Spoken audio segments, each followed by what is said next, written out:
Praise lord. మీ అందరికీ ప్రభువైన యేసు నామములో శుభబోధనలు తెలియజేస్తాను. పిల్లరా ప్రార్థన చేసుకోలేరు కదా.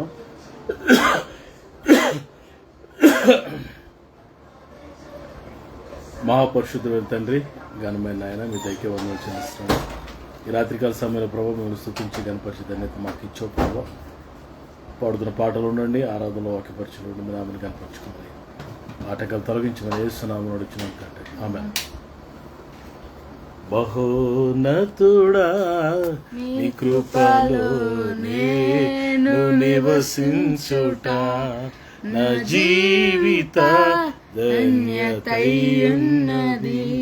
మహోన్నతుడా నీ కృపలో నేను నివసించుట, మహోన్నతుడా నీ కృపలో నేను నివసించుట నా జీవిత ధన్యతయున్నది.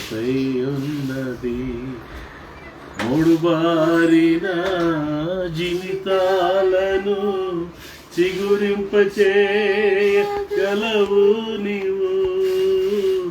మూడు బారిన జీవితాలను చిగురింపచేయగలవు నీవు.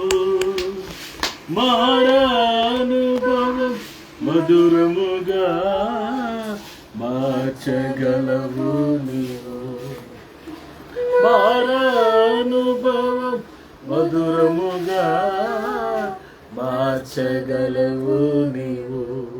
మహోన్నతుడా నీ కృపలో నేను నివసించుట నా జీవిత ధన్యతయున్నది. స్తోత్రం. హల్లెలూయా. కళ్ళు మూసుకుని కొన్ని నిమిషాలు ప్రభు స్తుతించి మహిమపరిచి ఆరాధన చేసి ఏమి ఇవ్వగలనయ్యా, ఏమి ఇచ్చి మీరు తెచ్చుకోగలుగుతారు. ఊహించలేని మేలులతో నింపిన నా యేసయ్యా, నీకే నా వందనం. ఊహించలేని మేలులతో నింపిన నా యేసయ్యా, నీకు నా వర్ణింపగలనా నీ కార్యములను, వివరింపగలనా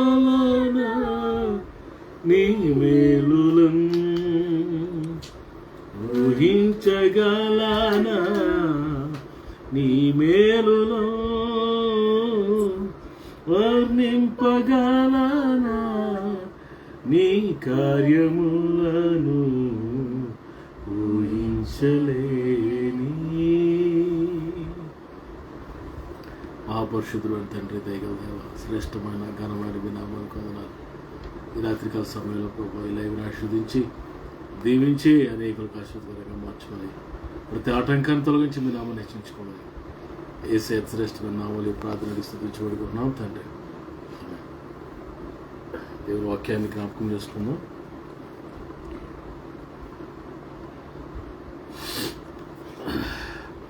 కీర్తనల గ్రంథం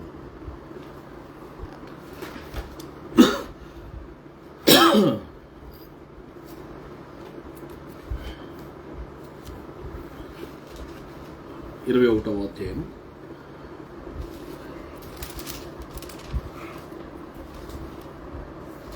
7వ వచనం చదువుకుందాం. 21:7 చదువుకుందాం. ఏలయనగా రాజు యెహోవా యందు నమ్మిక ఉంచి ఉన్నాడు, సర్వోన్నతుని కృపచేత అతడు కదలకుండా నిలుచును. ఇప్పుడు ఇక్కడ మనం గమనిస్తే సర్వోన్నతుని కృపచేత అతడు కదలకుండా నిలుచును. 125వ కీర్తనలో 126వ కీర్తనలో యెహోవా యందు నమ్మిక ఉంచి వారు కదలక నిత్యము నిలుచు సియోను కొండవలే ఉంటారని దేవుని వాక్యంలో రాయబడింది. నీవు నాకు ఆశ్రయంగా ఉన్నావు కాబట్టి నన్ను ఎవడు కదల్చలేడు అంటాడు దాన్ని. సో అన్షేకబుల్, ఇమ్మూవబుల్, నన్ను ఎవ్వరూ కదిలించలేరు. Nobody can shake me, nobody can move me, nobody can depart me. Nobody can deroute me. అని ఎవరు కదల్చలేరు, పెరికి వేయలేరు. పిల్లలు ఎందుకంటే సర్వోన్నతుడు, ఇక్కడ దావీదు అదే అంటున్నాడు. దావీదు సర్వోన్నతుని కృప చేత అతడు కదలకుండా. ఒక వ్యక్తికి దేవుడు తోడై ఉంటే ఆ వ్యక్తిని ఎవరు ఏమీ చేయలేరు. మళ్ళా చెప్తున్నాను, ఒక వ్యక్తికి దేవుడు తోడై ఉంటే ఆ వ్యక్తిని ఎవరు కదల్చలేరు, ఆ వ్యక్తిని ఎవరు ఏమీ చేయలేరు, ఆ వ్యక్తికి ఏ హాని చేయలేరు. ఎంత గూడుపుటని వేసినా, ఎన్ని ప్రణాళికలు వేసినా ఆ వ్యక్తిని ఏమీ చేయలేరు. సరికదా తుదకు చివరికి గూడుపుట వేసిన, ప్లాన్ వేసిన వీరందరూ సిగ్గుపరచబడి తల వంచుకుని కాళ్ళు మీద పడే పరిస్థితి దేవుడు తీసుకొస్తాడు. ఎందుకంటే ఒక వ్యక్తికి దేవుడు తోడైనాడు కాబట్టి. చూడండి, మన దేవుని వాక్యంలో మనం చూస్తే దావీదుకి యెహోవా దేవుడు తోడై ఉన్నాడు. God was with David. కాబట్టి దావీదుని ఎవ్వరు ఏం చేయలేకపోయారు. సౌలు మొదలుకొని, పిల్లల గొలియాతు మొదలుకొని, ఫిలిస్తీయులు, పిల్లల ఇంకా చుట్టుపక్కల అనేక రాజులు, అమోనీయులు, మొయాబీయులు, పిల్లల వీరంతా they can do nothing to David. మరి ఏమి చేయలేకపోయారు దావీదు, ఏమి చేయలేకపోయారు. పిల్లల ఎప్పుడైనా ఒక వ్యక్తికి దేవుడు తోడై ఉంటే ఆ వ్యక్తిని ఎవరేం చేయలేరు. కానీ ఆ వ్యక్తి పాడైపోవాలంటే ఆ వ్యక్తికి తనంతట తానే పాపంలో పడిపోయి తనంతట తానే దేవునికి దూరం అయిపోతేనే తప్ప. అబ్రహాముకు దేవుడు తోడై ఉన్నాడు. అబ్రహాము ఒక విషయంలో వాళ్ళు చూస్తే ఐగుప్తుకి అబ్రహాము వచ్చినప్పుడు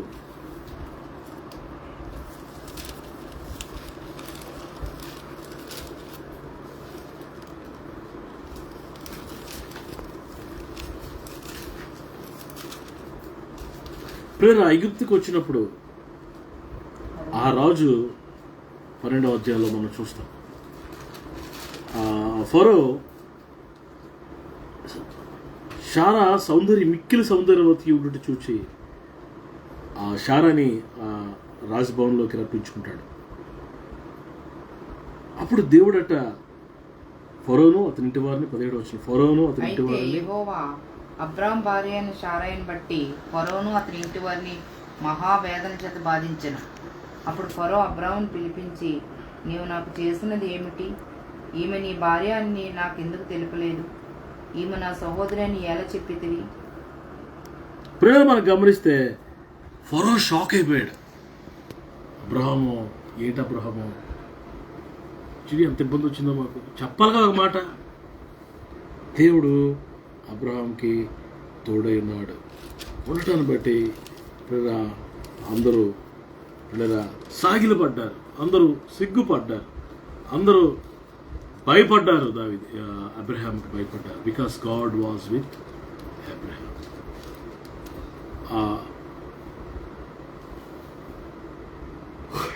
క్షమించండి. ఆ కల్దీల దేశంలోంచి దేవుడు అబ్రహామును పిలిచినది మొదలుకొని తన పితరుల యొద్దకు చేర్చబడిన ఆ కాలం వరకు ఆల్మోస్ట్ 175 సంవత్సరాలు సుమారుగా బతికినట్టుగా దేవుని వాక్యం రాయబడింది. ఇన్ని సంవత్సరాలు కూడా దేవుడు పిలిచినది మొదలుకొని దేవుడు తోడై ఉన్నాడు. అందుకే ఎక్కడ ఓడిపోలే, ఎక్కడ సిగ్గుపరచబడలే. పిల్లలు యాకోబు కూడా అంటాడు 31వ అధ్యాయం,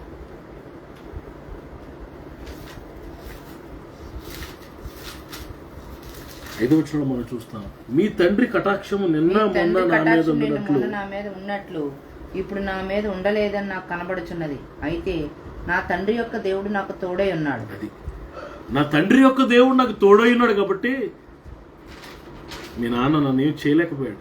మహాకుయుక్తిపరుడు. 10 సార్లు జీతం మార్చాడు. జీతం మార్చడం అంటే ఏంటి తెలుసండి? ఇంత ఇస్తాను ఒకసారి, పని అయిపోయిన తర్వాత అంత ఇస్తాను అన్నానా? అలా ఇస్తాను నువ్వు అనుకున్నావేమో, చూద్దాంలే, తర్వాత చూద్దాంలే, నాకు నచ్చినప్పుడు ఇస్తానులే, ఇలాంటివన్నీ లాభాను బుద్ధి ఇదంతా, లాభాను స్వభావం ఇదంతా. ఇలా మాట్లాడేవారు చాలామంది ఉంటారు. చూద్దాంలే, నచ్చినప్పుడు ఇస్తానులే, ఇవ్వాలనిపిస్తే ఇస్తాను. ఇప్పుడు అంత అంత అనుకున్నావు నువ్వు, అంత కాదు ఇంత, ఇంత కాదు అంత, ఇలా 10 సార్లు జీతం మార్చేటట్టు లాభాలు. దేవుడు యాకోబు తోడే ఉండకపోతే సర్వనాశనం అయిపోయేవాడు Yakobu. Yes brothers sisters, yes pillars, absolutely correct. అది బట్ దేవుడు దావీదుకు తోడున్నాడు, యాకోబుకు తోడున్నాడు కాబట్టి లాభాను కుయుక్తులు పనిచేయలే. లాభాను యొక్క ఎత్తుకు పై ఎత్తు కుయుక్తులన్నీ దేవుడు ఏం చేశాడంటే నిరర్థకం చేసేసాడు. యథార్థంగా ఉండడానికి ప్రయత్నం చేయి, ఉన్నది ఉన్నట్టుగా మాట్లాడడానికి ప్రయత్నం చేయి. ధనం కోసం ప్రాకులాడద్దు, వస్తాయి దేవుడు ఇస్తాడు నీకు. ధనం కోసం అబద్ధం ఆడద్దు, డబ్బుల కోసం మోసం చేయడానికి ప్రయత్నం చేయద్దు. పర్వాలేదులే, దేవుడు యాక్సెప్ట్ చేసేయాడులే, నేను చేసిన వాళ్ళు దేవుడు యాక్సెప్ట్ చేసే అనుకోవద్దు. చాలా ప్రమాదం, చాలా ఇబ్బంది. ఇప్పుడు దేవుడు యాకోబుకి తోడైనాడు. ఇలా మనం చూసుకుంటూ పోతే మరి న్యాయాధిపతుల గ్రంథంలో మరి గిద్యోన్తో ప్రభు మరి మాట్లాడి ఏమన్నారండి?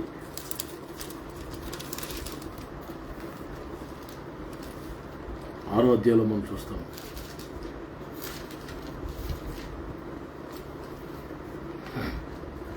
పన్నెండవ వచనంలో యెహోవా దూత అతనికి కనబడి, పరాక్రమ గల బలాఢ్యుడా, యెహోవా నీకు తోడైనాడని అతనితో అనగా. ప్రేరా గిద్యోనుతో దేవుడు అంటున్నాడు, యెహోవా దూత అంటున్నారు పరాక్రమ గల బలాఢ్యుడా. ఈయనేమో బలహీనుడు. ఎలాంటివాడంటే మిద్యానీయునికి భయపడి.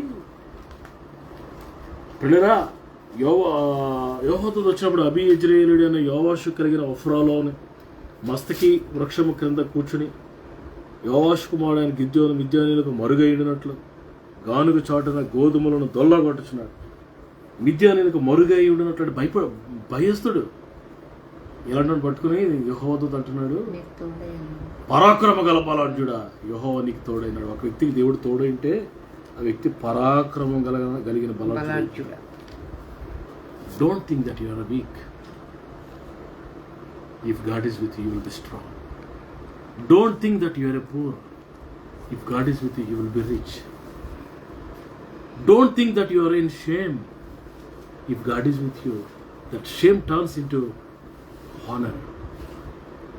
Don't think that I am in tears. If God is with you, that tears shall be turned into joy. Hallelujah.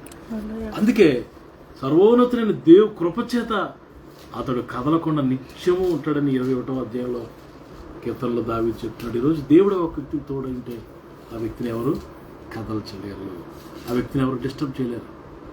Disturbance వస్తాయి, కానీ you will be strong, you will be settled there, you will be settled, you will be stood. నువ్వు అక్కడ నిలబడతావు, ప్రభు స్థిరపరుస్తాడు, establish చేస్తాడు ప్రభు. God will bless you. So దేవుడికి తోడైనాడో లేదో చూసుకో, ఆయన సన్నిధి మొత్తం ఉందో లేదో చూసుకుంటే చాలా. ప్రభు మాటలు దీవించుగా ఆమె ప్రార్థన చేసుకున్నాం.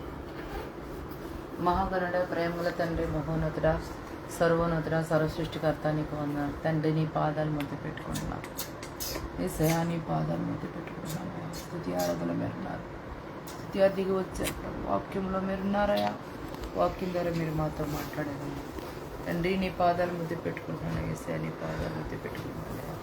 నిత్యముగా మీరు మధ్యలో ఉన్నారయ్యా, నిత్యముగా మీరు మధ్యలో ఉన్నారు తండ్రి. చంటి బిడ్డల మీద వేసి రక్తాన్ని ప్రోక్షిస్తున్నానయ్యా, చంటి బిడ్డల మీద వేసి రక్తాన్ని ప్రోక్షిస్తున్నాను. ఎదుర్కొని చంటి బిడ్డలు పడకుండా చేయండి, ఎదుర్కొని చంటి బిడ్డలు పడకుండా చేయండి ప్రభావితం. అలాగే అవలస్తులతో మాట్లాడండి, పశ్చాత్తాపం ఉద్యోగంతో నింపండి. ఎవరి బిడ్డల్లో ఉన్నాయన పశ్చాత్తాపం కావాలి, ఉద్యోగం కావాలి ప్రభా. నీకు నిన్ను మనసుతో నిన్ను ఆరాధిస్తున్నాం, నిన్ను మనసుతో తీస్తున్నాం. సేవకులు ఎక్కడున్నారు, కుటుంబాల బిడ్డలు మీరు ఆశీర్వదించండి, వాళ్ళ గృహాలు కూడా మీరు దీవించమని అడుగుతున్నాను ప్రభా. యెహోషువలే మేము మా ఇంటి వారి యెహోవాను సేవిస్తామన్నట్లుగా యెహోషువలే మేము మా ఇంటి వారి యెహోవాను సేవించే కృపను ధన్యత మాకు ఇచ్చా ప్రభా. నిత్యముగా మీరు మధ్యలో ఉన్నారయ్యా, నిత్యముగా మీరు మధ్యలో ఉన్నారు తండ్రి. తండ్రి యేసయ్యా, బంధువులు స్నేహితులు దర్శించమని తాకండి తండ్రి స్తుతులు స్తుతులు స్తోత్రాలు ప్రభా. లైవ్లో ప్రతి హృదయాన్ని తాకుని ప్రతి కుటుంబం దర్శించండి. నీ దాసుని వాడుకున్నావు ప్రభా. తండ్రి నిజమైన ఆయన మీరు మాకు తోడే ఉన్నారు కనుక ప్రభా తండ్రి నీ సన్నిధిలో ప్రభా ఉండడానికి కృపనిచ్చావు తండ్రి. ఒక వ్యక్తికి ప్రభా తోడే ఉండకపోతే మీరు నాయన తండ్రి ఆ మనిషి జీవితం ఏమైపోతుందో తండ్రి. యెహోవా మాకు తోడే ఉంటే ప్రభా, యెహోవా సన్నిధి మాతో ఉంటే ప్రభా తండ్రి నీ సన్నిధిలో నిత్యము ప్రభా నాయన నీ సన్నిధిలో ఆనందించగలం ప్రభా. లైవ్లో ప్రతి హృదయాన్ని తాకేరు, ప్రతి కుటుంబాన్ని దర్శించారయ్యా. నీకు వందనాలయ్యా, నీకు స్తుతులు స్తోత్రాలు ప్రభు. మీరు మాతో ఉన్నారయ్యా. ఆయన దాసుని అభిషేకించారు, వాడుకున్నారు ప్రభా. నీకు వందనాలు తండ్రి. అబ్రహాముకు మీరు తోడే ఉన్నారయ్యా. అయ్యా నీకు వందనాలు. యాకోబుకు తోడే ఉన్నారు తండ్రి నాయన. గిద్యోనికి మీరు తోడే ఉన్నారు ప్రభా నాయన. దావీదుకి మీరు తోడే ఉన్నారయ్యా. నీకు వందనాలు అయ్యా. మీరు మాకు తోడే ఉన్నందుకు మీకు వందనాలయ్యా.